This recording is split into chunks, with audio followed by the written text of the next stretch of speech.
21واں پارہ ہے آج. اس کے شروع میں ہی تقریباً ہے، کچھ رکوع چھوڑنے کے بعد یہ آیت. اللہ تعالیٰ فرماتا ہے وَإِذَا أَذَقْنَا النَّاسَ رَحْمَةً فَرِحُوا بِهَا وَإِن تُصِبْهُمْ سَيِّئَةٌ بِمَا قَدَّمَتْ أَيْدِيهِمْ إِذَا هُمْ يَقْنَطُونَ. جب ہم انسان کو اپنی طرف سے کوئی رحمت پہنچاتے ہیں تو وہ بڑا خوش ہوتا ہے اور اترانے لگ جاتا ہے، اور اگر اسے کوئی تکلیف پہنچ جائے اس کے اپنے ہی اعمال کی اور اپنے ہی کرتوتوں کی وجہ سے تو پھر نا امید ہو جاتا ہے. یہ اللہ تعالیٰ نے ہمیں یہ سمجھایا کہ میرے بندو، اگر میں تمہارے ساتھ رحمت والا معاملہ کروں تو پھر تو تم میری تعریفیں کرتے ہو، میری شکر گزاریاں کرتے ہو، اور اگر میں کبھی آزمائش ڈال دوں تو تم ناشکرے ہو جاتے ہو. یہ تو اللہ کے ساتھ محبت نہ ہوئی. یہ تو بالکل ایسے ہے جیسے والد اولاد کو کچھ بھی نہ کہے، کھانے پینے کی پہننے کی جو چیزیں کہے والد لے کر دے تو والد اچھا ہے، اور اگر والد یہ کہنا شروع کر دے اکیڈمی کا ٹائم ہو گیا ہے، ٹیوشن کا ٹائم ہو گیا ہے، سکول کا ہے، چلو جاؤ، تو والد برا ہو گیا. تو اللہ تعالیٰ فرماتا ہے یہ جو تم لوگوں کا رویہ ہے کہ میری طرف سے نعمتیں رحمتیں آئیں تو تم شکر گزاری کرو، اور اگر میری طرف سے کوئی آزمائش آ جائے تو تم منہ بنا لو، ناشکری کرنے لگ جاؤ، یہ تمہیں روا نہیں ہے، سجدہ نہیں ہے. تو اس لیے میرے عزیز بھائیو، ہم ہمیشہ اللہ کا شکر ہی ادا کریں. الحمدللہ علی کل حال، ہر حال میں اللہ کا شکر ہے، جس حال میں بھی رکھے اس کا شکر ہے. لطف سجن دم بدم، قہر سجن گاہ گاہ، این سجن واہ واہ، آں سجن واہ واہ. کہ اللہ والے بزرگ تھے تو ان کو کوئی ملنے کے لیے گیا تو تکلیف میں تھے، تو کہنے لگے بڑی تکلیف میں ہو. تو جب انہوں نے دیکھا کہ آنے والا ہی اللہ کا شکوہ کرنے لگا ہے کہ بڑی تکلیف میں ہو، تو اس پر انہوں نے یہ شعر کہا جو مشہور زمانہ ہو گیا. کہنے لگے لطف سجن دم بدم، قہر سجن گاہ گاہ.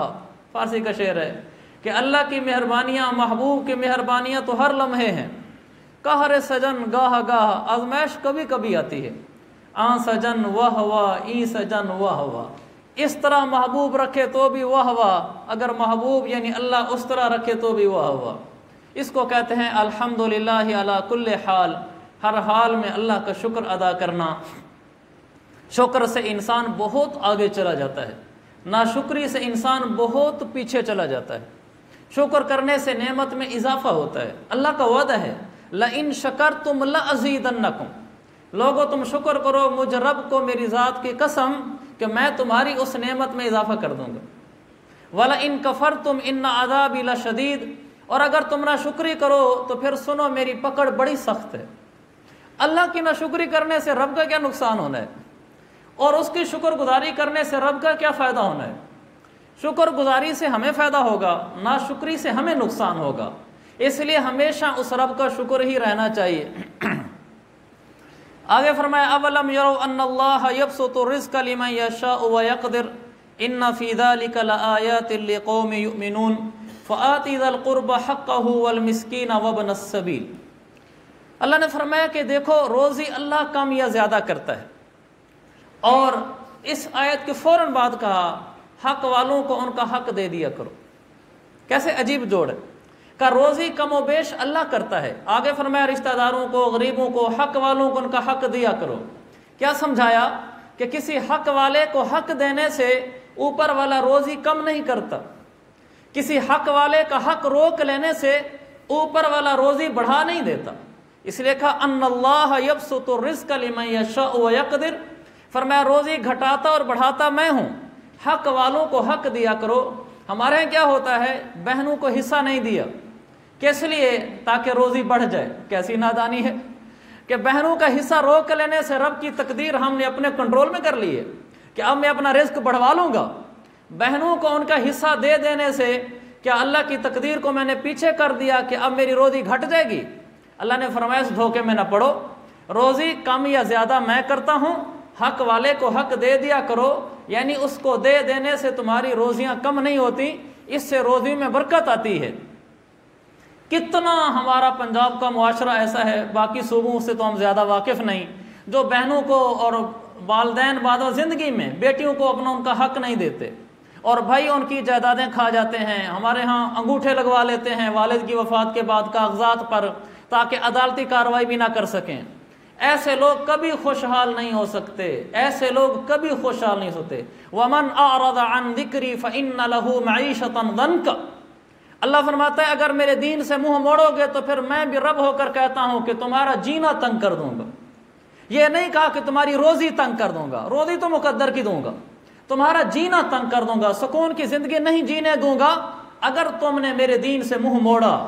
اگر کوئی آدمی دین سے منہ موڑ کر چل رہا ہے اور کہتا ہے میں بڑا پرسکون ہوں، میرے دل میں کوئی پریشانی نہیں، موت کا کوئی خوف نہیں، زندگی ہر لحاظ سے اچھی ہے، آخرت کے لیے تیار ہوں، میں بڑی پرسکون زندگی گزار رہا ہوں، اگر وہ یہ کہتا ہے تو پھر قرآن جھوٹا ہو جائے گا، کیونکہ قرآن یہ کہتا ہے دین سے منہ موڑو گے تو پھر سکون کا جینا نہیں دوں گا۔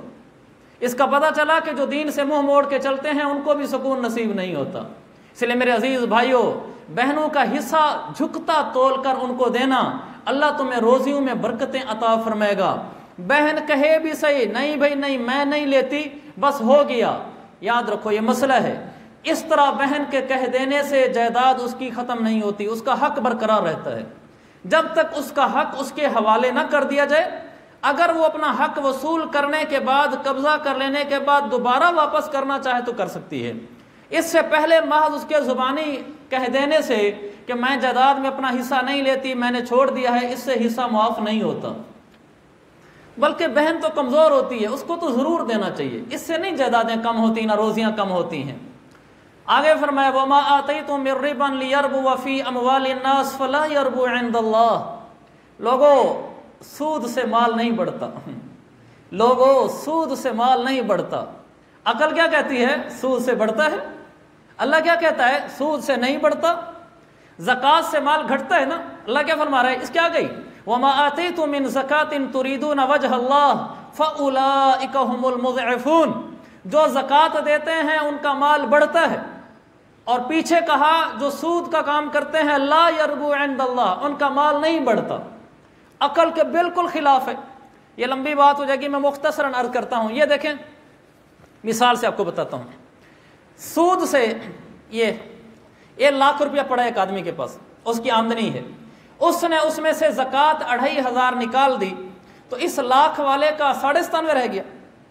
اس کے پاس لاکھ تھا اور اس نے اس میں سے 2500 نہیں نکالا، تو اس کا لاکھ پورا پڑا رہ گیا۔ تو یہ زیادہ ہے اور یہ کم ہے، آنکھوں سے نظر آ رہا ہے۔ اور اللہ کیا فرما رہا ہے کہ یہ جس نے زکوٰۃ نہیں دی اس کا کم ہو گیا ہے، اور جس نے زکوٰۃ دی ہے اس کا بڑھ گیا ہے۔ آنکھوں سے تو بالکل غلط نظر آتا ہے، لیکن جس کی آنکھ دور تک دیکھتی ہو اس کو یہ دنیا میں بھی صحیح نظر آتا ہے کہ مال کی زکوٰۃ نہ دینے والے کا مال کم ہوا ہے، زیادہ نہیں ہوا۔ زکوٰۃ دینے والے کا مال زیادہ ہوا ہے، کم نہیں ہوا۔ دنیا کی مثال، ایک آدمی ہے، اس کے پاس 100 من گندم پڑی ہے، اس کے پاس بھی 100 من گندم پڑی ہے، دونوں ذمہ دار ہیں۔ اس نے 100 من میں سے 2.5 من اٹھا کر کھیت میں ڈال دیے، کاشتکاری کر دی، اور اس نے 100 من کے بارے میں کہا میں تو بے وقوف ہوں کہ اپنی گندم اٹھا کے زمین میں رول دوں، میرے گھر میں رہے گی۔ تو یہ 100 من رکھ کر بیٹھا ہوا ہے، یہ 97.5 من رکھ کے بیٹھا ہوا ہے۔ ظاہری نظر سے اس کا مال کم ہو گیا ہے اور اس کا زیادہ ہے، لیکن جس کو بھی تھوڑی سی ذمہ داری کی سمجھ ہے، ذمہ دارا سمجھتا ہے، تو وہ سمجھے گا کہ نہیں، تھوڑی سی گہری نظر سے دیکھو، جس کے پاس یہ 100 من ہے یہ کم ہو گیا ہے، جس کے پاس 97.5 ہے یہ بڑھ گیا ہے۔ کیسے؟ کہ تھوڑا عرصہ صبر کر لو، یہ جو 2.5 گیا ہے یہ 2.5 زیادہ لے کر آئے گا، اور یہ جس نے 2.5 من یہاں روکا ہے یہ 2.5 من کچھ بھی نہیں لے کر آئے گا، پچھلا 97.5 بھی ختم کرے گا، کہ یہ 2.5 بھی کھا جائے گا، 97.5 بھی کھا جائے گا، پیچھے کچھ بھی نہیں ہے۔ اور یہ والا 97.5 ابھی نہیں کھایا ہوگا، 2.5 والا اور لے کر آ جائے گا، اس میں سے پھر 2.5 نکال دے گا، اس کا مال بڑھتا رہے گا اور اس کا گھٹ جائے گا۔ جیسے یہ ہمیں سمجھ آتا ہے اپنی ناقص عقلوں سے، ایسے اللہ رسول کی باتوں پر یقین ہونا چاہیے۔ مجھے میرے رب کی قسم، جو سود پر چلتے ہیں ان کا مال نہیں بڑھتا، اور جو زکوٰۃ دیتے ہیں ان کا مال بڑھتا ہے۔ کیسے بڑھتا گھٹتا ہے اس کی بھی ایک حصے مثال۔ اس نے 97.5 بچایا ہوا ہے، 2.5 دے دیا، اس نے پورا لاکھ بچایا ہوا ہے، بظاہر اس کا مال زیادہ ہے اور اس کا کم ہے، دنیاوی لحاظ سے بھی اس کا کم ہے اور اس کا زیادہ ہے۔ وہ کیسے؟ مسائل تو اللہ پیدا کرتا ہے کہ پریشانی آنا، بیماری آنا، پیسے کا کہاں لگنا، بل کا بلا وجہ زیادہ آ جانا، اچانک بیماری کا آ جانا، کہیں پیسہ زیادہ لگ جانا، کہیں گم ہو جانا، کہیں دکان کا نقصان ہو جانا، یہ مسائل انسان کے ساتھ ہیں۔ جس نے 97.5 رکھا اور 2.5 اللہ کے نام پہ دیا، اس کا اللہ نے معاملہ یہ چلایا کہ اس کے 97.5 کے اندر ہی اس کے سارے مسائل حل ہو گئے، بلکہ اس میں سے بھی کچھ پیسے بچ گئے۔ اس نے نہیں دیے پیسے، مسائل تو اللہ بھیجتا ہے، اب اللہ اس پر ایسے مسائل اور ایسے کام بھیجے گا، اس کا لاکھ بھی پورا نہیں پڑے گا، یہ لاکھ کے علاوہ اور مانگتا پھر رہا ہوگا کہ یار مسائل زیادہ ہیں، فلانی جگہ پیسے کی ضرورت ہے، فلانی جگہ ضرورت ہے، پیسے دے دو۔ یہ لاکھ رکھ کر بھی پیسے کم رکھتا ہے اپنے پاس، محتاج ہے پیسوں کا۔ یہ 97.5 رکھ کر بھی 2-4 ہزار بچائے بیٹھا ہے۔ مالدار یہ ہوا یا یہ ہوا؟ مالدار تو یہ ہوا کہ جس کے پاس مال بڑھ گیا ہے، کہ ضرورتیں بھی پوری ہو گئی، پیسہ بچ بھی گیا، اس کی ضرورتیں بھی پوری نہیں ہوئی اور پیسہ کم بھی ہو گیا، تو اس کا مال گھٹ گیا، اس کا بڑھ گیا۔ اسی لیے میرے عزیز بھائیو، جو اللہ فرماتا ہے وہ حق ہے کہ سود والے کا مال نہیں بڑھتا، اس کے مسائل ایسے جنم لے لیتے ہیں کہ اس کو اپنا مال کم نظر آتا ہے، حتیٰ کہ خود کشی پہ اتر آتا ہے وہ۔ اور جو زکوٰۃ دیتا ہے، اللہ اس کے مسائل حل کرتا چلا جاتا ہے، اس کی پریشانیاں ختم ہو جاتی ہیں۔ آخر میں ایک موضوع، وَيَعْلَمُ مَا فِي الْأَرْحَامِ، اللہ تعالیٰ فرماتا ہے کہ بچے دانیوں میں، پیٹوں میں جو کچھ ہے، ماں کے پیٹ میں ہے، وہ میں ہی جانتا ہوں۔ یہ لمبا موضوع ہے، لیکن ہمارے پاس صرف 4 منٹ ہے، میں اس کو مختصر انہی منٹوں میں ہی سمیٹوں گا۔ ہمارے یہ سمجھا جاتا ہے کہ آج کل تو الٹرا ساؤنڈ سے، جب سے ایمبریولوجی کا فن ایجاد ہوا، پھر الٹرا سونوگرافی آئی، الٹرا ساؤنڈ ہونے لگے، تو ماں کے پیٹ میں بچہ پیدا ہونے سے پہلے ہی پتہ چلنے لگا کہ بیٹا ہے یا بیٹی ہے۔ لوگ کنفیوز ہونے لگے کہ قرآن میں آتا ہے کہ ماؤں کے پیٹوں میں جو ہے وہ اللہ ہی جانتا ہے اور کوئی نہیں جانتا، یہاں تک الٹرا ساؤنڈ بتا دیتا ہے، لہٰذا یہ کیسی قرآن کی آیت ہے؟ تو بعض لوگوں نے کہا کہ ہم الٹرا ساؤنڈ ہی نہیں کراتے کہ اللہ کے قرآن کی خلاف ورزی ہو جائے گی۔ تو آپ کا کیا خیال ہے، آپ الٹرا ساؤنڈ نہیں کرائیں گے، اللہ کا قرآن جھوٹا ہونے سے بچ جائے گا؟ آپ الٹرا ساؤنڈ کرا لیں گے تو اللہ کا قرآن جھوٹا ہو جائے گا؟ ایسی نہیں ہے، قرآن کل بھی سچا تھا، آج بھی سچا ہے، اور قیامت کی صبح تک سچا ہوگا۔ دنیا کی کوئی سائنس، کوئی ٹیکنالوجی، کوئی جدید علم قرآن کے کسی ایک حرف کو غلط ثابت نہیں کر سکا، نہ آج ہو رہا ہے، نہ دن قیامت تک ہوگا۔ یہ اتنا تفصیلی موضوع ہے کہ اس پر سائنس کی کئی باتیں میں عرض کر سکتا ہوں کہ جو قرآن میں کچھ تھیں اور ظاہری نظر میں سائنس نے کچھ پیش کیا، لیکن بالآخر وہ سائنس نیچے ہوئی، زمین بوس ہوئی، قرآن سچا تھا اور سچا ہے، سچا رہے گا۔ لہذا یہ جو الٹرا ساؤنڈ والی بات ہے، اس کی کیا حقیقت ہے؟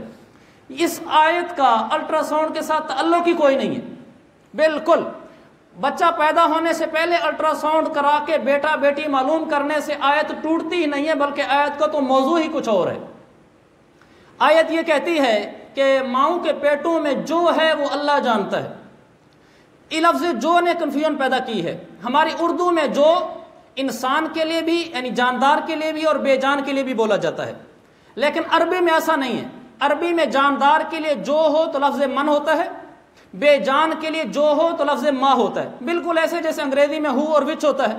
ہو انسان کے لیے بولا جاتا ہے، وچ بے جان کے لیے بولا جاتا ہے، دونوں کا ترجمہ ہم جو سے کر دیتے ہیں۔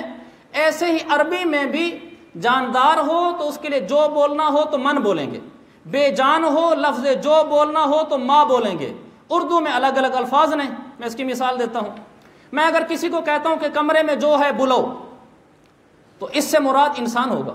اگر میں کہتا ہوں اپنی ملازمہ کو کہ کمرے میں جو ہے سب کی ڈسٹنگ کر دو، ساری کی صفائی کر دو، لفظ جو ہی بولا ہے۔ پہلے جو سے مراد کہ کمرے میں جو ہے بلاؤ انسان تھا، دوسرے جو سے مراد بے جان چیزیں فرنیچر وغیرہ تھا۔ لفظ جو جاندار بے جان دونوں پہ بولا جاتا ہے، انسان اور چیزوں پر بولا جاتا ہے۔ عربی میں ایسا نہیں ہے، عربی میں ما بولا جاتا ہے اس چیز پر جو جاندار نہ ہو، انسان نہ ہو۔ اللہ نے فرمایا یعلم ما فی الارحام، اللہ نے یہ نہیں فرمایا یعلم من فی الارحام، ہو نہیں کہا، وچ کہا ہے۔ اللہ نے یہ کہا ہے کہ ان بچے دانیوں میں جو چیزیں ہیں جو انسان نہیں ہیں وہ میں جانتا ہوں۔ یہ نہیں کہا کہ جو انسان ہے کہ لڑکا ہے یا لڑکی ہے میں جانتا ہوں، وہ چیز جو انسان نہیں ہے وہ میں جانتا ہوں۔ کیا مطلب؟ جو اندر حمل میں کھڑا ہے، یہ جب باہر آئے گا، یہ دنیا میں آنے کے بعد یہ ذہین ہوگا یا کند ذہن ہوگا، یہ سخی ہوگا یا بخیل ہوگا، بہادر ہوگا یا بزدل ہوگا، یہ کن اوصاف کا مالک ہوگا، یہ چیزیں میں ماں کے پیٹ میں ہوتے وقت ہی جان لیتا ہوں کس نے کیسا ہونا ہے۔ اور کوئی اس کو نہیں جانتا کہ بچہ ماں کے پیٹ میں اور وہ بتا دے کہ یہ انسان سخی ہوگا یا بخیل ہوگا، یہ ذہین ہوگا یا کند ذہن ہوگا، یہ بہادر ہوگا یا بزدل ہوگا۔ اور یہ آدمی امیر ہوگا یا غریب ہوگا، نیک ہوگا یا گناہگار ہوگا، ان باتوں کے ماؤں کے پیٹوں میں کوئی نہیں جانتا۔ اللہ فرماتا ہے صرف میں ہی جانتا ہوں، اور ایسے علم کا مالک ہوں کہ ابھی بچہ ماں کے پیٹ میں ہوتا ہے پہلے جان لیتا ہوں۔ اور اگر اس کا مطلب یہ بھی لے لیں بالفرض، 1 منٹ آج اضافی لوں گا ورنہ بات یہیں رک جائے گی، اگر اس کا مطلب یہ بھی لے لیں کہ چلو اندر اللہ یہ جانتا ہے کہ لڑکا ہے یا لڑکی ہے، تو بھی آیت سے کوئی فرق نہیں پڑتا۔ اللہ نے فرمایا یعلم ما فی الارحام، الارحام کا مطلب ہے دنیا جہان کی ساری بچے دانیاں، رحم کی جمع ہے ارحام، اس پر الف لام داخل ہو تو عربی گرامر میں استغراق کا ہوتا ہے، اس کا مطلب یہ ہوتا ہے کہ دنیا جہان کی جتنی بچے دانیاں ہیں ان بچے دانیوں میں اس وقت کیا ہے، بھلا مذکر مؤنث پر بھی آ جائیں، کیا وہ مذکر ہے یا مؤنث ہے تو صرف اللہ جانتا ہے۔ ہرنی کی بچے دانی میں کیا ہے، گائے کی بچے دانی میں کیا ہے، بکری کی بچے دانی میں کیا ہے، شیرنی کی بچے دانی میں کیا ہے، کل کائنات کی خواتین کی اس وقت بچے دانی میں کیا ہے، بیک وقت پوری دنیا کی بچے دانی میں اس وقت مذکر مؤنث کے لحاظ سے کیا ہے کہ میں بیک وقت اکیلا سب کو جانتا ہوں اور اس کو کوئی نہیں جانتا۔ یہ یعلم ما فی الارحام، اس کی اور بھی تشریح ہے جس میں اور زیادہ یہ مضمون کھلتا ہے جس کو میں نہیں کھول سکتا، لیکن اتنا واضح ہو گیا ہے کہ اس آیت پر سائنس سے کوئی فرق نہیں پڑا۔ قرآن کل بھی سچا تھا، آج بھی سچا ہے اور آئندہ بھی سچا ہوگا۔ اللہ تعالیٰ اسی پر ہمارا خاتمہ فرمائے کہ ایمان پختہ ہو کہ ہمارے رب کا دین سچا تھا، سچا ہے، سچا رہے گا۔ آمین۔ الحمدللہ رب العالمین، صلی اللہ تعالی علی النبی الکریم، یا ارحم الراحمین یا ارحم الراحمین یا ارحم الراحمین۔ اے ہمارے رحیم و کریم اللہ، سود سے ہماری حفاظت فرما، ہمیں زکوٰۃ دینے والا بنا، اچھے اخلاق کا مالک بنا، اپنے قرآن پہ کامل یقین کے ساتھ جینا مرنا نصیب فرما۔ صلی اللہ تعالی علی النبی الکریم برحمتک یا ارحم الراحمین۔